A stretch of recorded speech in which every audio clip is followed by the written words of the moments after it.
ये मेरा मालिक है, अगर इसे कुछ हुआ तो सब खत्म। अगर तूने इसकी जान बचा ली तो 1 करोड़ तेरा, और तुम अगर नहीं बचा पाए तो मैं तुम्हारी जान ले लूंगा और ये हॉस्पिटल बंद हो जाएगा।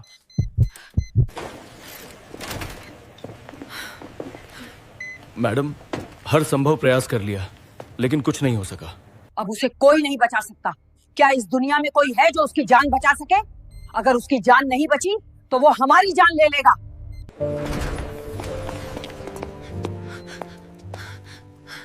मैं उसकी जान बचा सकता हूँ।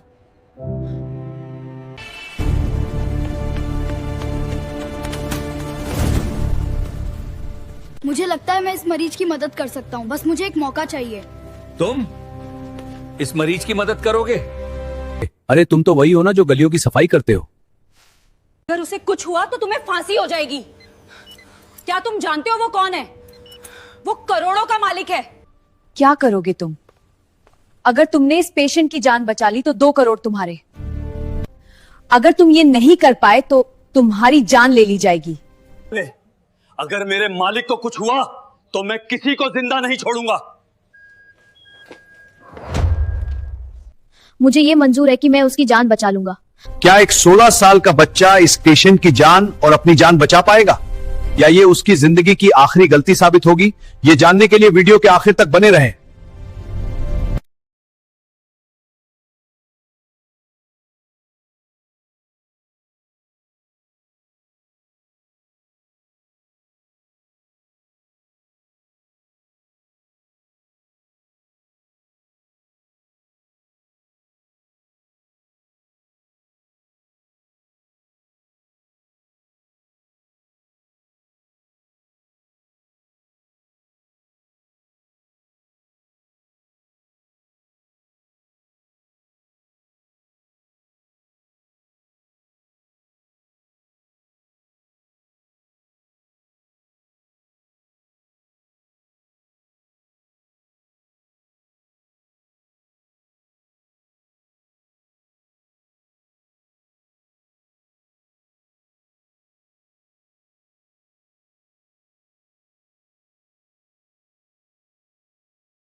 आदित्य कुछ सेकंड तक वहीं खड़ा रहा।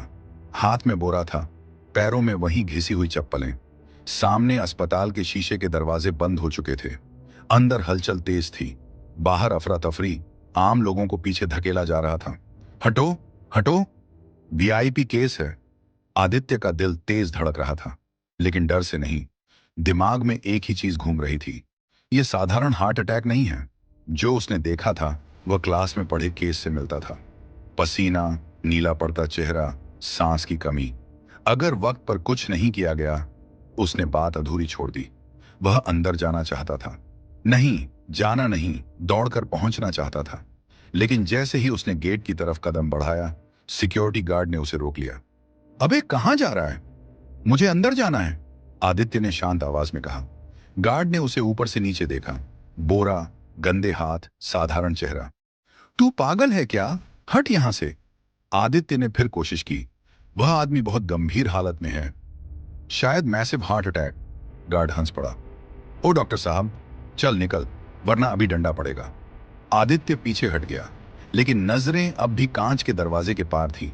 उसे अंदर भागते डॉक्टर दिख रहे थे, बड़े बड़े नाम, महंगी डिग्रियां, फिर भी चेहरे पर घबराहट साफ थी। उसके हाथ अपने आप कांप गए। अगर मैं गलत हुआ तो? अगर मैं अंदर गया और कुछ बिगड़ गया तो? उसने पहली बार अपने डर को महसूस किया।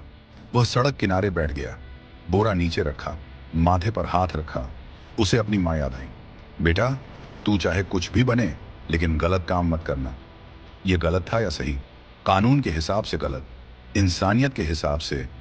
अंदर से एक नर्स बाहर भागती दिखी। डॉक्टर साहब, बीपी गिर रहा है, किसी ने कहा। आईसीयू रेडी रखो। कुछ समझ नहीं आ रहा। आदित्य उठ खड़ा हुआ। अब डर पीछे छूट रहा था। उसने खुद से कहा, अगर आज चुप रहा तो सारी पढ़ाई बेकार है। वह दोबारा गेट की तरफ बढ़ा। इस बार आवाज में झिझक नहीं थी। मैं मेडिकल स्टूडेंट हूं, उसने ऊंची आवाज में कहा। कुछ लोग रुके। मैं एमबीबीएस कर रहा हूं, और मुझे लगता है कि अंदर जो हो रहा है वह सही दिशा में नहीं जा रहा। एक डॉक्टर ने पलटकर देखा। तुम? आदित्य ने सिर हिलाया। हाँ, मैं। और अगर आप मुझे 5 मिनट देंगे तो शायद एक जान बच सकती है। हॉल में सन्नाटा फैल गया। कुछ हंसे, कुछ गुस्से में थे। यह मजाक का वक्त नहीं है, किसी ने कहा। आदित्य जानता था अब पीछे हटने का कोई रास्ता नहीं। या तो वह यहीं रुक जाएगा, हमेशा के लिए कूड़ा बिनने वाला बनकर, या फिर वह करेगा जिसके लिए उसने कूड़े के ढेर में बैठकर सपने देखे थे। और अंदर समय तेजी से खत्म हो रहा था। हॉल में खड़े लोग आदित्य को ऐसे देख रहे थे जैसे कोई गलत जगह आ गया हो। किसी ने फुसफुसाकर कहा, यह वही कूड़ा बिनने वाला है ना? दूसरे ने हंसते हुए जवाब दिया, अरे हाँ, यही। आज डॉक्टर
अगर कुछ भी गलत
भी छोड़ रहे हैं। जी। हथकड़ियां खुल गई। इंस्पेक्टर ने कहा, तुम्हारी जमानत हो गई है। किसने? आदित्य ने पूछा। इंस्पेक्टर ने एक नाम लिया, विराज मल्होत्रा। आदित्य कुछ नहीं बोला, बस सिर झुका लिया। अस्पताल में कुछ घंटे बाद आदित्य को आईसीयू के कमरे में ले जाया गया। विराज उसे देख रहा था, वही सादा कपड़े, वही शांत आंखें। तो तुम हो? विराज ने कहा, जिसने मेरी धड़कन वापस दी। आदित्य ने बस इतना कहा, मैंने अपना फर्ज किया सर। विराज मुस्कुराया। आज समझ आया, उसने धीमे से कहा। कभी कभी सबसे कीमती चीजें कूड़े में नहीं, कूड़े से उठकर आती हैं। और वहीं उस कमरे में एक नई कहानी की नींव रखी जा रही थी। कमरे में कुछ पल की खामोशी थी। मशीनों की धीमी आवाज के बीच विराज मल्होत्रा आदित्य को देखता रहा, जैसे किसी किताब का ऐसा पन्ना पढ़ रहा हो जो उसकी सोच बदल दे।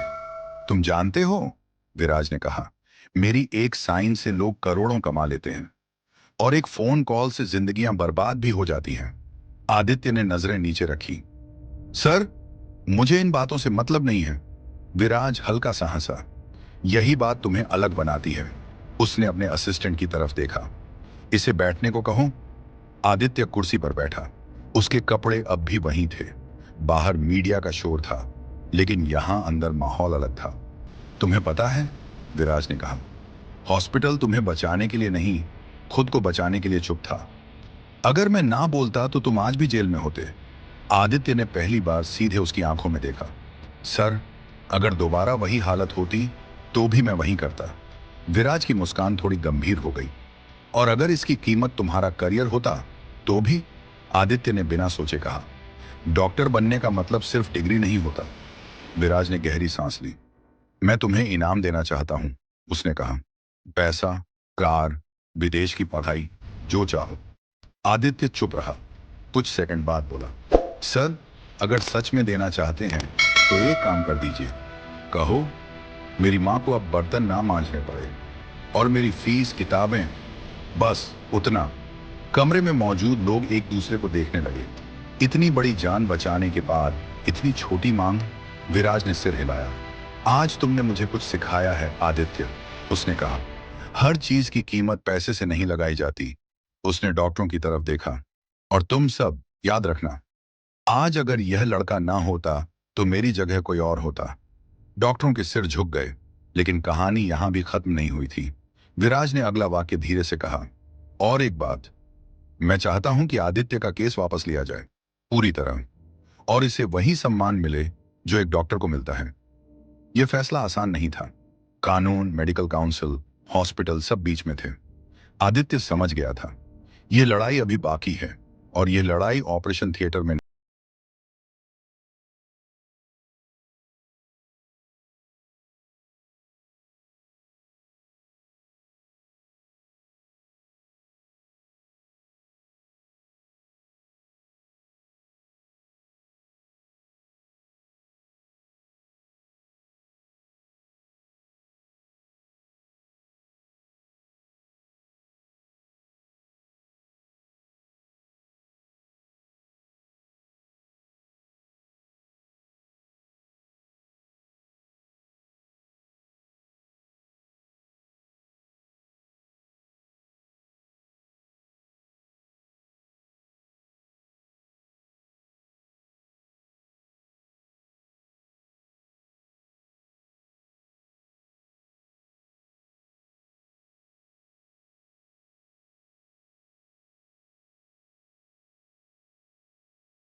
अगर आपने अभी तक